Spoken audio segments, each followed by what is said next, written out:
is a news show. Hello, nation. Welcome to the Tuesday show. Of course, my name's Philip DeFranco, and this show is really just me talking about news, top stuff, and things that matter to me today. And guys, the first thing I want to talk about today actually involves two of your comments. These comments came from last Thursday's video, a video where I, in fact, said, Monday there might not be a show, we'll see. Reason being is I took my girlfriend on a cruise for like 4 or 5 days, didn't know if we were going to get the early or the late flight. In fact, we would have made the early flight, I would have been able to go back, film the show, but a lady tried to sneak in 3 oranges. And because the cruise visited Mexico and they were Mexican oranges, they were like, no, you can't bring those into the United States. They're going to take jobs from American oranges. And this literally delayed us 50 minutes. I missed the early flight, had to stay at the airport for like 8 days. 8 days. 8 hours. That's what I meant to say. But that's just an explanation. The comments that I was talking about were, 1, where's today's video, Phil? Are you dead? So even though a little dumb/silly, there was general concern, and I love your face for that question. And the other, and I admit there are very, very few of these, was I wish I didn't have to go to work on Monday. If we have to work, so should Phil. That's why I unsubscribed, because Phil is a lazy shit. And so my official response to that comment, and the very few others like it, is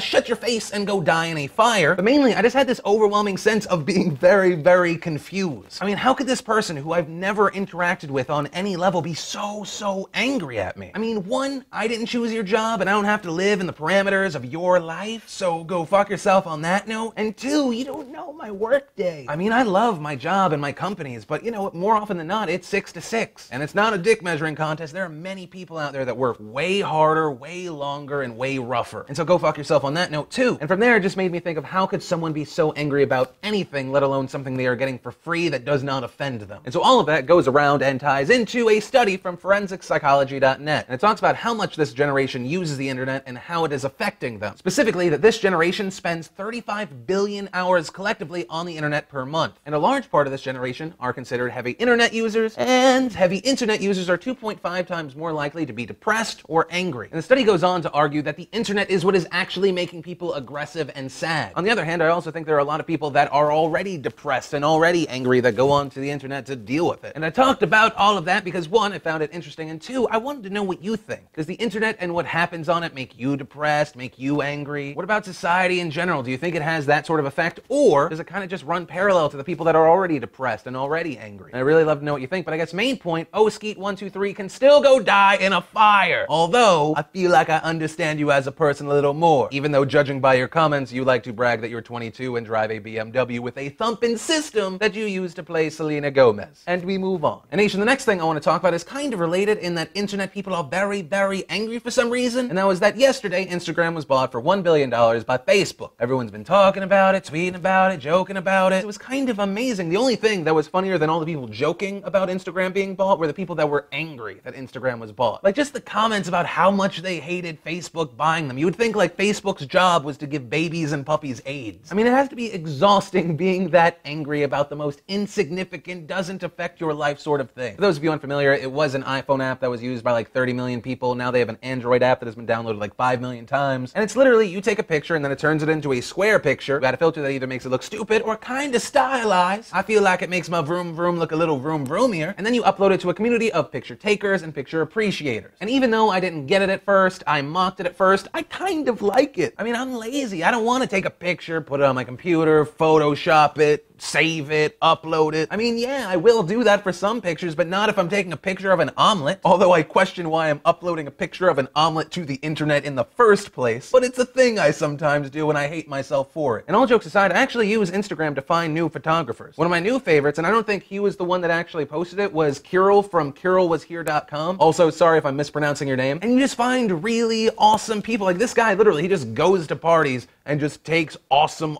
pictures. And I think that's his job. And besides the pictures being 80% just really hot, busty / big booty bitches, I mean that in the most respectable way towards women, they're shot really well and it's kind of fantastic. But back on topic. The only reason I could see people getting really nervous about this is Facebook security settings. The whole problem with Facebook, when you think you're deleting a picture, it doesn't actually get deleted from the internet. I can see that. But I guess the good thing for you is everything popular is going to be copied several times over, and if it really does get bad, you can switch to super mega ultimate point. If you want to see me upload narcissistic pictures to the internet, add me. I'm the one with the stupid face and the adorable dog. And Nation, from there, I want to talk about something I found interesting, and that was young teen pregnancies are on a decline. Nearly every state saw a decline from 2007 to 2010. The biggest drop was 29% and came out of Arizona, most likely because Arizona State freshmen finally learned how to use their IUDs properly. Right? You live in Arizona, you know. There's nothing else to do in that state except be hot, drink, bang hot girls, for better or worse. The state that once again had the highest rate of teen births was Mississippi, which is the second time we're talking about Mississippi because last week we were talking about how they were the most religious state in the United States. So kind of funny to see where Mississippi is ranking on some things. And I would even go the next step to say that these two things are most likely related. I mean, when you have a very religious place where many people are probably huge advocates of abstinence-only sex education, the kids don't know how to properly use condoms, don't know how to properly use safe sex, and get pregnant, and or take it in the butt a lot more. I mean, that's like a whole other video talking about like religious beliefs and ideals, which are nice, and actually combating a teenager whose body is filled with so many hormones they just want to hump anything. But a thing that does kind of support what I'm saying, last week we talked about how New Hampshire was one of the least religious places in the US, and New Hampshire has the lowest teen birth rate in the US at just under 16. But who knows? I mean, I'm literally just taking two stats and going, this looks like it matches. Are there actually other factors at play?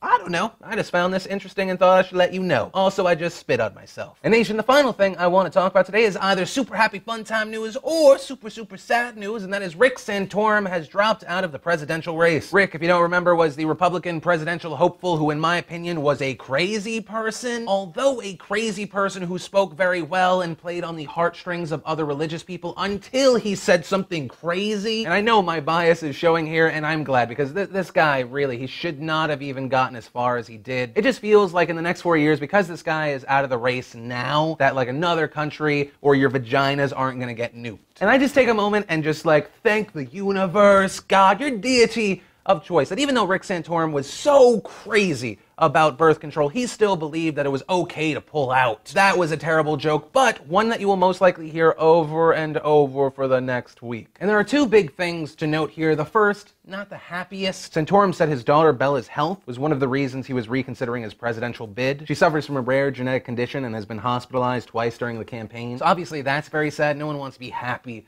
about a sick little girl. I do think that Santorum is using her as an excuse. And the second is that in the 14-minute speech where Santorum was saying that he was stepping down, he was suspending his campaign, he never endorsed Mitt Romney. So you can definitely see there's still bad blood there. And you know what? Here we are. We said it all that while ago. Most likely it was going to be Obama versus Romney. And now it's Obama versus Romney. For better or worse, it seems like our two main choices are going to be different shades of gray. And I guess we'll see where everything goes from here. And Nation, that brings us to the final question of the day today. Who do you think will win between Romney and Obama? Well, maybe there'll be an unaffiliated to a party ride-in for Philip DeFranco. Side note, don't do that. That's the worst thing you could possibly do. That would just be a wasted vote. For now, no, forever. I'm never going to go into politics. I just feel like that would be the best thing for everyone. But that being said, it brings us to the part of the show where I'll throw something at your faces. $50 worth of stuff from my store for humanpeoples.com. Of course, to possibly get pelted in the face with any of those things, you just got to leave a comment on this video, possibly about the question of the day. And of course, a big thanks to those of you that always remember to clickety-clack the like button, favorite, share on Twitter, Facebook, things and stuff and words. But guys, of course, as always, my name is Philip DeFranco. You've just been filled in. I love your faces, and I'll see you tomorrow.